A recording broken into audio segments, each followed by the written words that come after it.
अगर आपके धान की फसल में कल्ले नहीं बढ़ रहे, फुटाव नहीं हो रहा, उसमें हरापन नहीं है किसान भाइयों, तो ये वीडियो आपको बहुत ही महत्वपूर्ण और बहुत ही अच्छी तरह देखना चाहिए, क्योंकि इस वीडियो में हम आपके लिए उन फर्टिलाइज़र्स का चयन करके लेके आए किसान भाइयों, जिन फर्टिलाइज़र्सों को हम बता रहे उसी तरह अगर आप उनका यूज़ करते हैं तो 100% आपकी धान की फसल में कल्ले भी बढ़ेंगे, फुटाव भी होगा और उसमें हरापन भी रहेगा। तो आप वीडियो को पूरा देखें।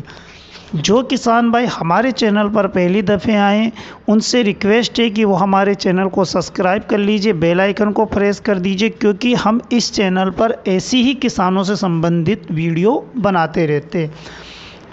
तो शुरू करते हैं हम इस वीडियो को। किसान भाइयों, ज़्यादातर जनरली ये है कि धान की फसल में हम पहले खाद के रूप में यूरिया, जिंक और सल्फर का प्रयोग ज़्यादातर करते हैं। कुछ किसान क्या करते हैं कि उसके साथ में ह्यूमिक एसिड का प्रयोग भी करते हैं, ताकि हमारे धान की फसल में जड़ों का ज़्यादा से ज़्यादा विकास हो, और जितना जड़ों का ज़्यादा विकास होता है उतना ही पौधे में फुटान होती है।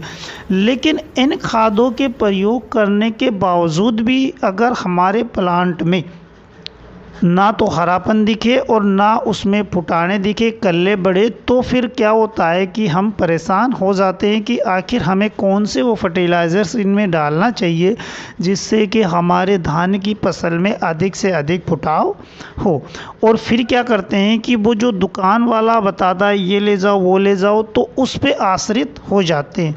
तो इसीलिए हम ये वीडियो बना रहे हैं किसान भाइयों, आपको ज़्यादा खर्चा करने की आवश्यकता नहीं है, क्योंकि एक सटीक नुस्खा हम आपको इस वीडियो में बताएंगे कि जिसका अगर आप उपयोग करते हैं तो किसी भी पोजीशन में आपकी धान की फसल हो, आपको अच्छे रिजल्ट देखने को मिलेंगे। किसान भाइयों, पहले खाद के रूप में या दूसरे खाद के रूप में जब हम फर्टिलाइज़र देते हैं तो हम क्या करते हैं कि छींटा विधि से देते हैं, और प्रेजेंट टाइम में ज़्यादातर किसानों की फसल 25, 30 या 35 दिन के आसपास हो चुकी है। और जनरली ज़्यादातर किसान ये भी जानते हैं कि 50 दिन के आसपास ही हम हमारी धान की फसल में फुटान करवा सकते हैं। उसके बाद में बहुत ही कम फुटान देखने को मिलते हैं, और अगर हम फुटान के लिए कोई फर्टिलाइज़र्स डालते हैं तो वो हमारे बेकार जाते हैं। तो आपको एक बात तो ये ध्यान में रखना है कि जो भी फुटाने करवानी है आपको अपनी धान की फसल में, वो 50 दिन से पहले ही करवानी है। तो किसानों की ज़्यादा चिंता का विषय इसी कारण है कि कम समय रह गया उनके पास अपने धान की फसल में फुटान और कल्ले बढ़ाने के लिए।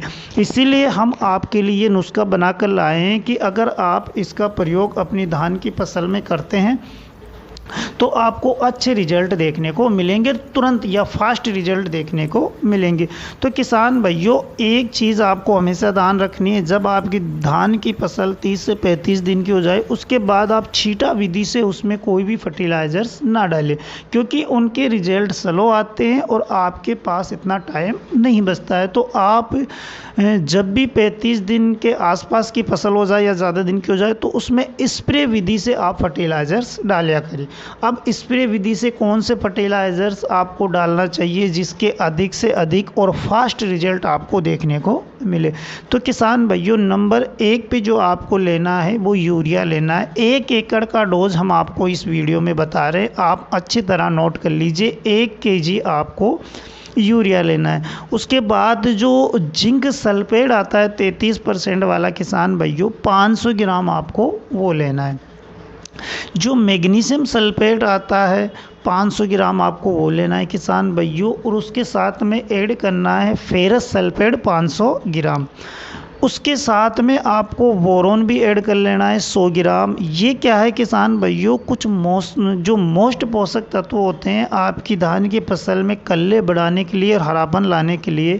उन मोस्ट पोषक तत्वों की हमने ये लिस्ट बनाई है। आप इनको सबको मिलाकर एक जगह इनका घोल बना ले, यानी कि 160 से 70 लीटर के पानी के आसपास इसका घोल बना ले, क्योंकि 1 एकड़ में इतने पानी में आपका स्प्रे आसानी से हो जाएगा।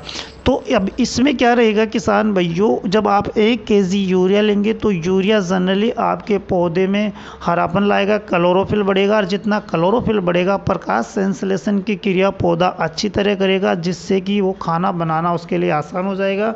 और जितना खाना पौधा खाएगा उतना ही ज़्यादा उसमें कल्ले निकलेंगे, फुटाने निकलेंगी। इसी के साथ में जो जिंक सल्फेट हम ऐड करवा रहे हैं उसका भी जनरली जो काम होता है वो हरापन के लिए होता है। पत्तों में जो पत्तियों में पीलापन दिखता है वो जिंक की कमी के कारण दिखता है, तो किसान भाइयों उसकी पूर्ति हो जाएगी, जड़ों का विकास हो जाएगा, तो आपका पौधा ऑटोमेटिकली ही ग्रोथ करने लग जाएगा। और मैग्नीशियम और फेरस सल्फेट भी जनरली जो जाना जाता है वो हरेपन के लिए जाना जाता है, क्लोरोफिल बढ़ाने के लिए जाना जाता है।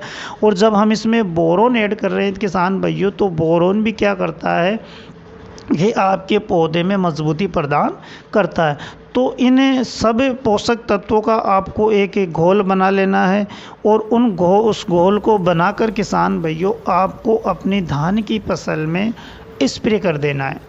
जब आप स्प्रे करेंगे तो 8 से 10 दिन बाद आप देखेंगे अपनी धान की फसल में कि ज़बरदस्त कल्ले और फुटान और क्लोरोफिल आपकी धान की फसल में रहेगा, और बहुत अच्छी रिजल्ट आपको इसको देखने के मिलेंगे। तो जैसा कि हमने बताया वैसे आप अपनी नोटबुक में इन पोषक तत्वों को ऐड कर लीजिए, घोल बना लीजिए और आपकी धान की फसल में इस पे स्प्रे कर दीजिए। 100% आपको रिजल्ट देखने को मिलेंगे।